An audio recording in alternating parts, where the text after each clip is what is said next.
Bienvenidos a Conexionistas, una versión más de nuestra serie de cultura política en la cual tratamos de entender, aunque a veces, por lo menos a mí me cuesta mucho trabajo, pues ver lo que está pasando, lo que está ocurriendo, que como comentábamos ahorita en el previo del programa, estaba de locura lo que está pasando en el escenario político, en particular la no carrera no presidencial de Morena, que pues ya es todo menos eso.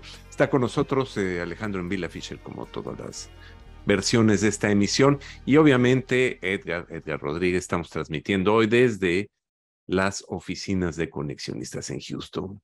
Edgar, ¿cómo estás? Amigas, amigos de Conexionistas, Armando, Alejandro, bueno, ya lo comentabas, ¿no? Están la no sucesión, carrera, la no campaña, el no proceso, ¿no? Todo esto lo que huele a una gran simulación.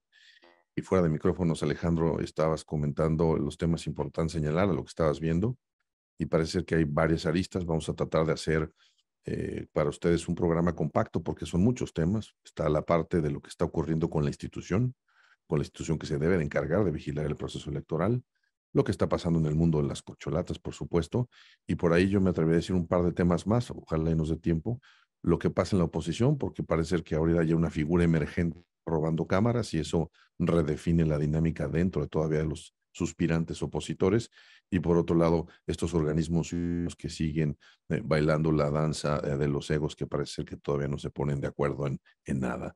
Alejandro, bienvenido, muchas gracias. Cuéntanos ahora sí, ¿qué es lo que estás viendo en uno de estos puntos? Me parece que hiciste comentarios muy interesantes sobre lo que está ocurriendo con la institución que debe vigilar los procesos electorales. Edgar Armando, muchas gracias. Un saludo desde la Ciudad de México a ustedes que están en las oficinas de Conexionistas en Houston. Eh, yo estoy en el sur de la Ciudad de México, sufriendo el mismo calor que ustedes. Pero a ver, vamos por partes y rápido porque sí son muchos temas.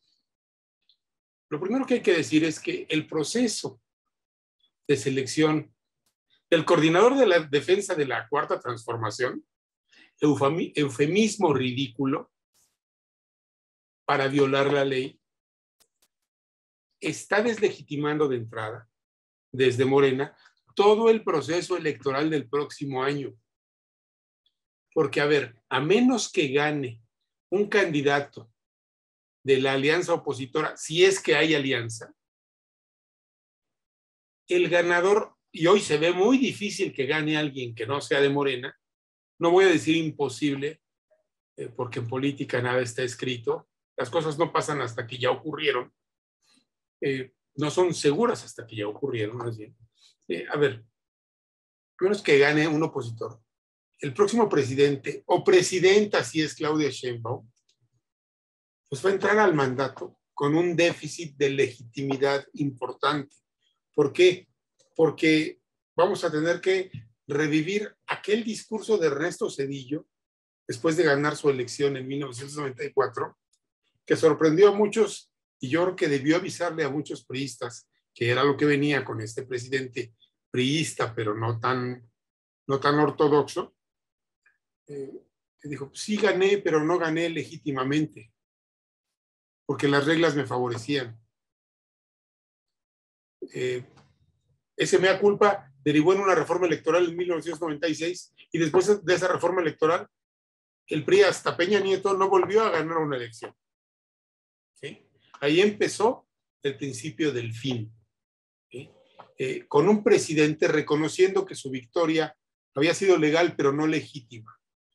Bueno, pues si gana un morenista, una morenista, no espero que haga lo mismo, pero seguramente la opinión pública, los críticos, las y los muy críticos, van y vamos a señalarle, ganaste en una elección prácticamente de Estado, en una elección no competitiva, y no porque la oposición, que sí está para llorar, no porque la oposición no pudiera competir, sino porque torcieron las reglas de tal manera que la competencia no es pareja. No es pareja dentro de Morena y no es pareja hacia afuera. ¿Por qué? Porque llevan cuánto tiempo haciendo campaña y violando la Constitución.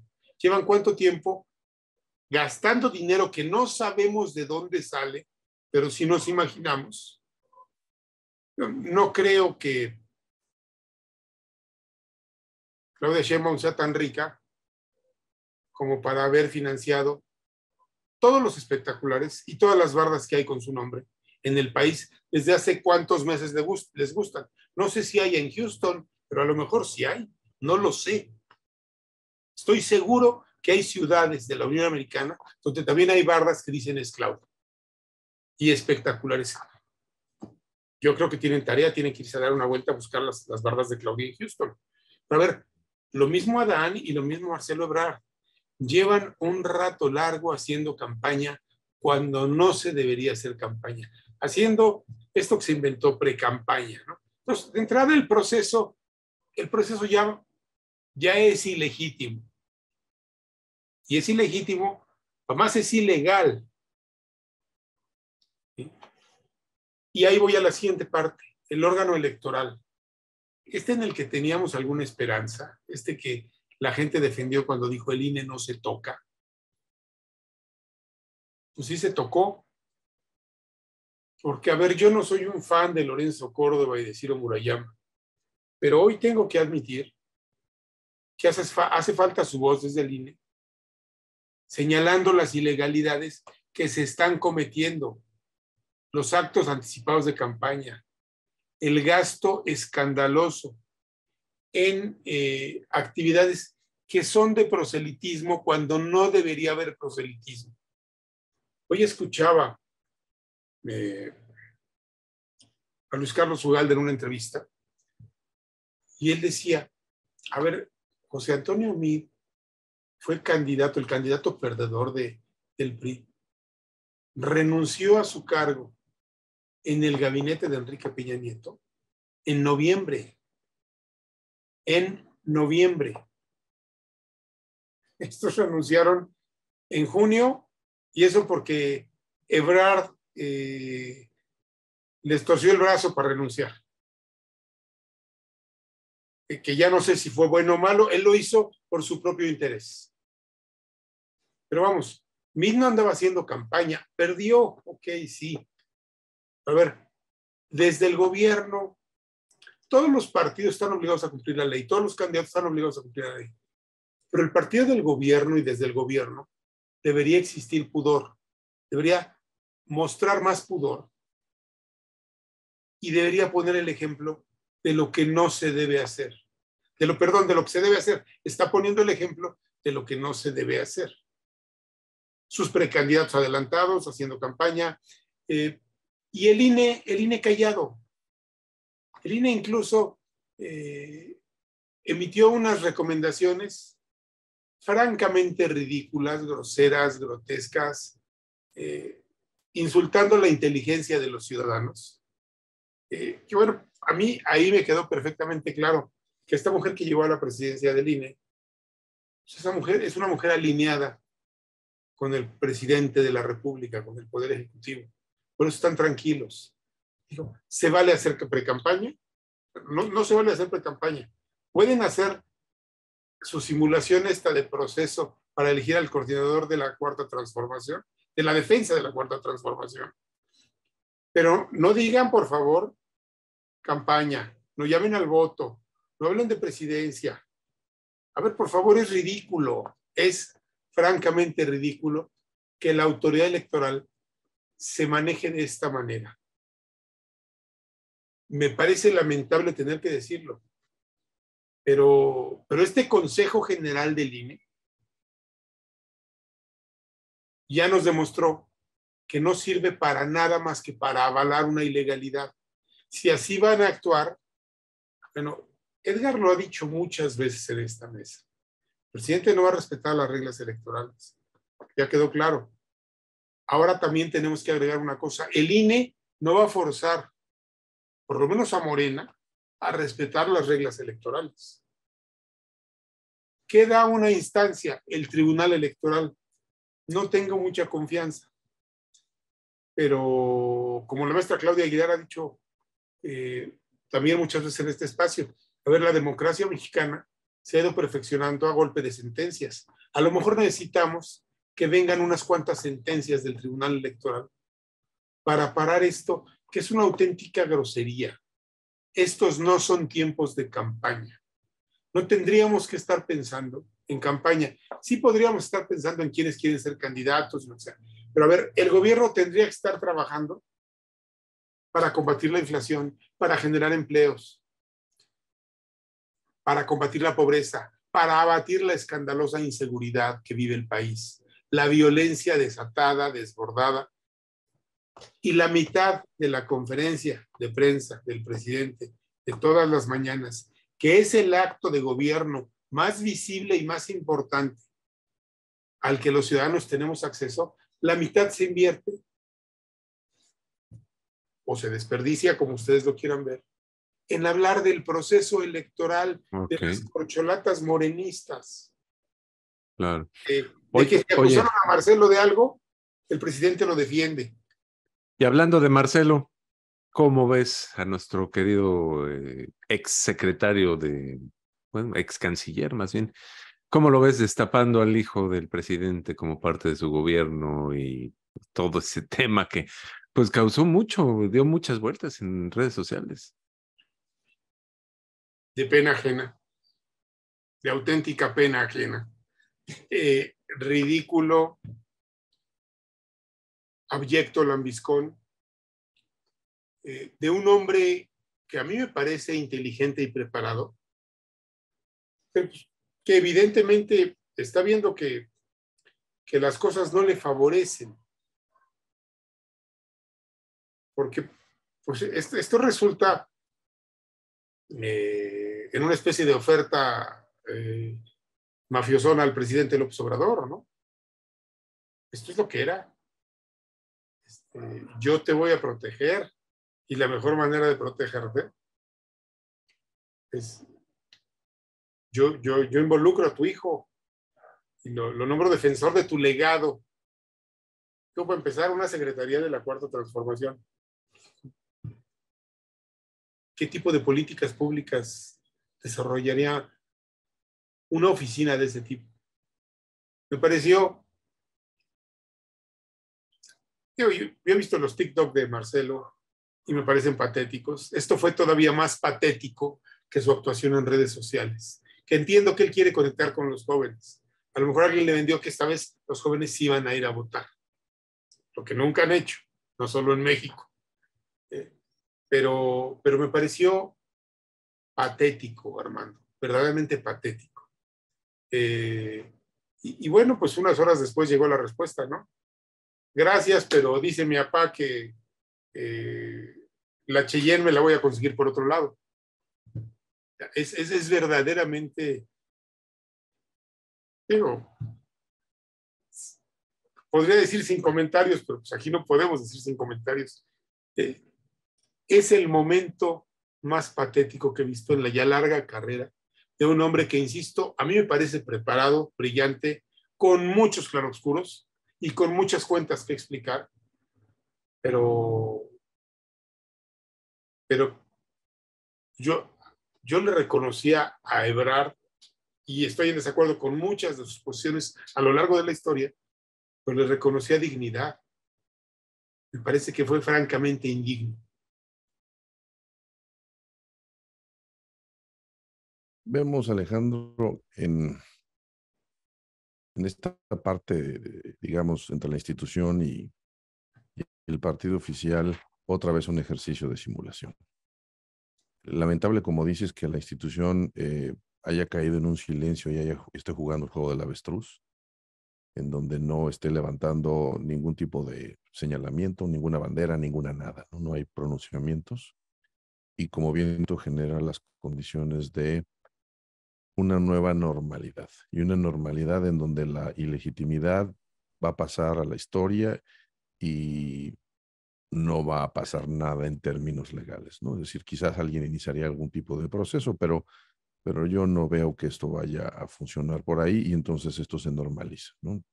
Me parece que esa es una elección y en el caso de Marcelo, como dices, a mí me pareció es un acto de un hombre que está desesperado y lamentable que justamente en el comienzo de esta pre-campaña, no pre-campaña, hay este tipo de demostraciones porque lo único que a mí me dicen es que hay una debilidad y quiere estos coqueteos lanzarlos para asegurar algún tipo de cariño que me parece preocupante. Esa es la parte del oficialismo. Ahora, si volteamos a ver a la oposición, Alejandro, tenemos por un lado a esta nueva figura de Xóchitl, ¿no? Que surge y que ahora parece ser que de manera intempestuosa, ¿no? Y tú ya lo habías dicho en algún programa, ¿no? Que había señalado la posibilidad, inclusive comentabas que te gustaba el perfil de esta candidata, y ante la emergencia de esta figura, pues cabe la pregunta entonces en este momento, Alejandro, de candidatura para la jefatura del gobierno de la Ciudad de México o para la contienda presidencial. ¿Dónde la ves y cómo entiendes lo que está pasando con ella, Alejandro? A ver, primero tengo que decir que pues hay quien dice que Xóchitl es una ambiciosa vulgar. La verdad es que yo no la veo así. No tengo elementos para descalificarla de esa manera. Tampoco me chupo el dedo y menos voy a meter las manos al fuego por ella. Me parece que es una historia y un perfil interesante. Yo sí creo que, a diferencia de la larga lista de precandidatos que la oposición, unida, dividida, separada, como la quieran, o arrejuntada, nos ha presentado, Enrique de la Madrid, José Ángel Gurría, Lili Telles, Kenia López Rabadán, Alito, por supuesto, Marquito, por supuesto, este hombre Krill. Gustavo de Hoyos, Santiago Krill. Me parece que Xóchitl es un personaje disruptivo. Me parece que es diferente a todos ellos. Insisto, hay quien a mí me dice, es un engañabobos. No estoy seguro de que sea un engañabobos. A ver, creo que aquí tendríamos que discutir una parte que puede no gustar o que puede incomodar. Me parece que Xóchitl incomoda a la oposición morenista. Me parece que es una variable que no tenían vista. Me parece que sería muy interesante ver una contienda entre dos mujeres, Claudia Sheinbaum y Xóchitl Gálvez. A mí me gustaría. Y además, así nos quitamos de problemas y aseguramos que tendremos una mujer presidenta. Sin acusaciones de, ¿cómo se llama? De machismo, etcétera, etcétera. Yo soy un convencido, porque mucha gente me dice, México no está preparado para una presidenta. Yo soy un convencido de que estamos preparados desde hace mucho para una presidenta como para un presidente. Es lo mismo. A ver, las mujeres en política tampoco son santas, igual que los hombres. Tienen las mismas virtudes y los mismos defectos. ¿Sí? El poder los iguala en muchas cosas. A ver, a mí me gustaría ver a Xóchitl compitiendo con Claudia Sheinbaum. No sé quién gane, pero me da la impresión de que Xóchitl incomoda insisto, es una figura disruptiva y es una variable que no tenían determinada. Es una historia interesante. Insisto, hay quien no la compra. Xóchitl tuvo pues, una responsabilidad con Vicente Fox y una responsabilidad luego como jefa delegacional, creo que todavía no eran alcaldes, de Miguel Hidalgo en la Ciudad de México. A ver, yo creo que en una elección, sobre todo en las condiciones de las elecciones que estamos viendo en México, necesitas candidatas o candidatos competitivos. Hay quien dice, es que no tiene el perfil, hay mejores perfiles. Pues a lo mejor Santiago Krill tiene un mejor perfil, o José Ángel Gurría, o Enrique de la Madrid. Hace muy poco platiqué con José Ángel Gurría en entrevista, y claro que es un hombre con mucho mundo y con muchos conocimientos. y creo que haría un buen papel como presidente. El problema es que yo no veo que conecte con la sociedad. Y vamos, no veo que hable el lenguaje de la sociedad. Lo mismo que hemos dicho de Enrique de la Madrid. Yo no tengo duda de la preparación de Enrique, pero no conecta. Y Santiago, que me parece un gran abogado y un buen hombre, yo sí le pondría algunos peros a su actuación como secretario de Gobernación y como artífice del esquema electoral que tenemos hoy, porque esta concentración de las elecciones, muchas en la misma fecha y todo, esto viene de él. Él fue el que lo impulsó dentro del PAN, cuando el PAN era gobierno, y después fue tomando dinámica, ¿no? A mí me parece totalmente inconveniente, pero bueno, dicen que así se ahorra dinero, no creo que se ahorre nada. Dicen que así se ahorran problemas de estar todo el tiempo de elecciones, no creo que se ahorre ningún problema. Y sí creo que le resta capacidad de reflexión al votante.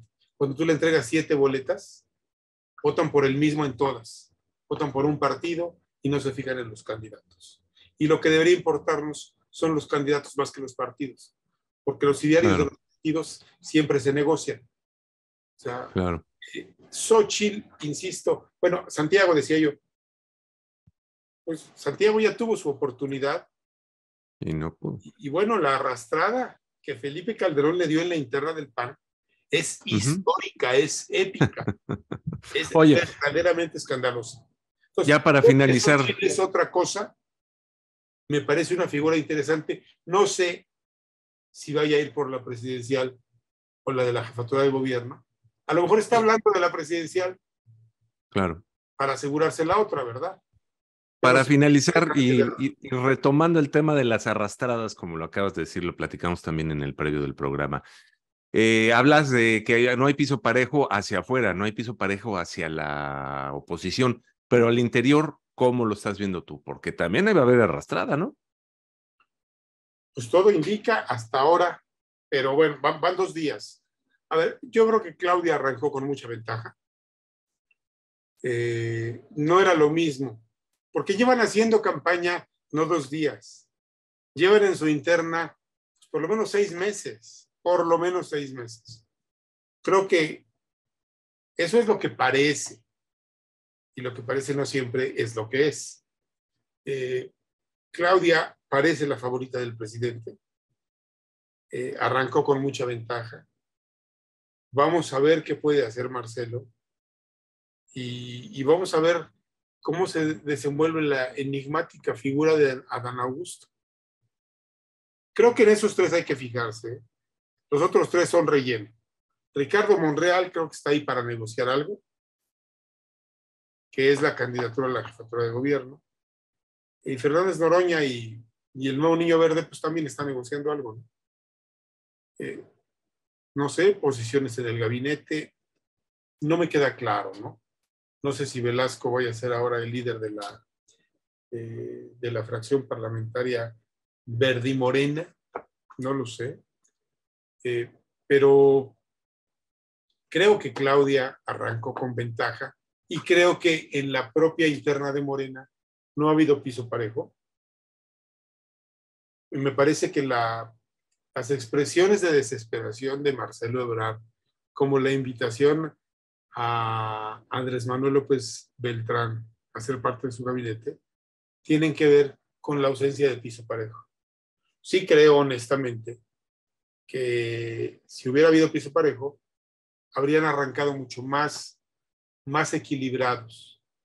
Porque, perdón, Marcelo me parece que fue un secretario de Relaciones Exteriores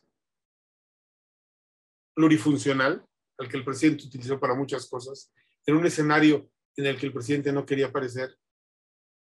Pero también parece que dio al traste con el prestigio de la política exterior mexicana. ¿Por qué?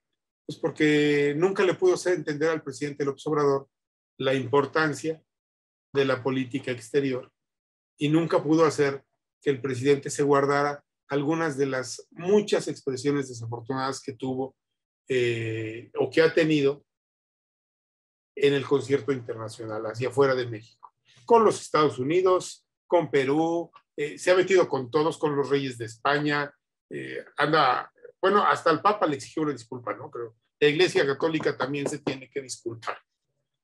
A ver, ese es Marcelo. Me parece que pues, le sirvió para muchas cosas, pero no es un canciller memorable, definitivamente. Pero Claudia Sheinbaum tampoco es una jefa de gobierno memorable, ¿eh? A ver, el metro se cayó, pero antes de caerse, se quemó el centro de control.